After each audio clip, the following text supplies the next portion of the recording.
Ah, Earth, the most wonderful thing ever created. This planet holds some of the most beautiful land masses that has ever grazed upon the entire universe as we know it.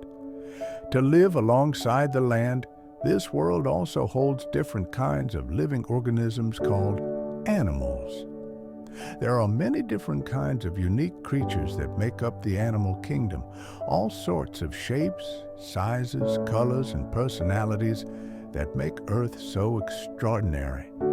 But what lies at the top of everything are these things.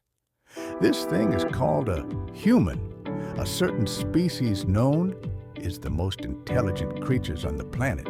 These fascinating animals can do marvelous things, such as walk, jump, drive a moving machine, open and close doors, preform a complex mating move called the dap up, shoot guns, force dogs to jump rope, lift weights, lose themselves in their own minds from this stressful world through the crippling reminders of how much they've let down everyone, and skateboarding. But how did such amazing creatures get here, you may ask? Well, today we will be diving into the beginnings of these wonderful creatures through the theory of evolution.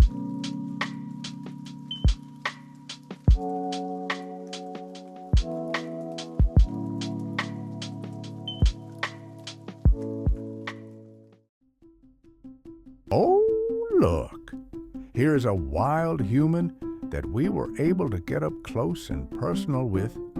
This magnificent, handsome, gorgeous, humble specimen that we have encountered by this lake is a perfect example to start with. As you can see, this one appears to be male and is wearing a popular clothing option known as a hoodie. But where did these clothes come from? Well, they didn't always wear these. As you can see now, this species started out naked like every other species of animal, but they have a lack of fur on their bodies. Well, this isn't actually how they were believed to have started out as. As you can see, they were believed to take on the appearance of the apes that we see nowadays.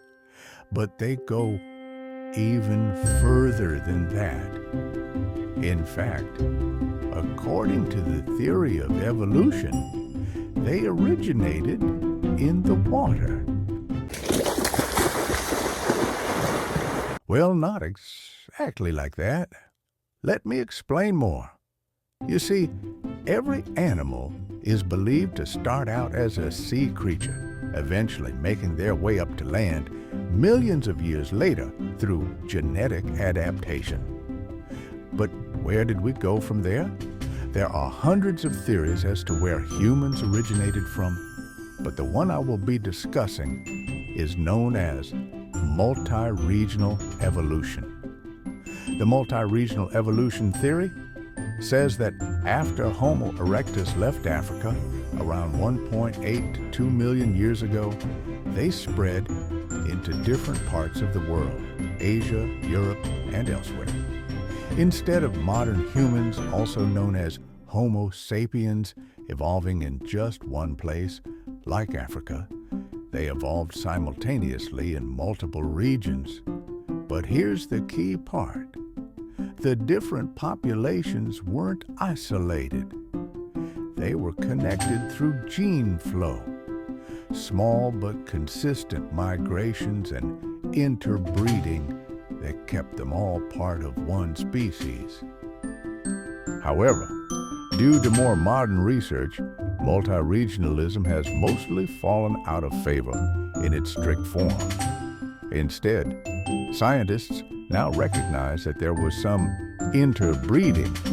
Around 1 to 4% of modern non-African DNA comes from Neanderthals, for example, but modern humans primarily evolved in Africa. In short, old multi-regional theory is the simultaneous evolution globally with gene flow, while the modern understanding believes in the origin of Africa, followed by migration and limited interbreeding. This concludes our deep dive into the theory of multi-regional evolution. Thank you all for watching, and remember, that's just a theory.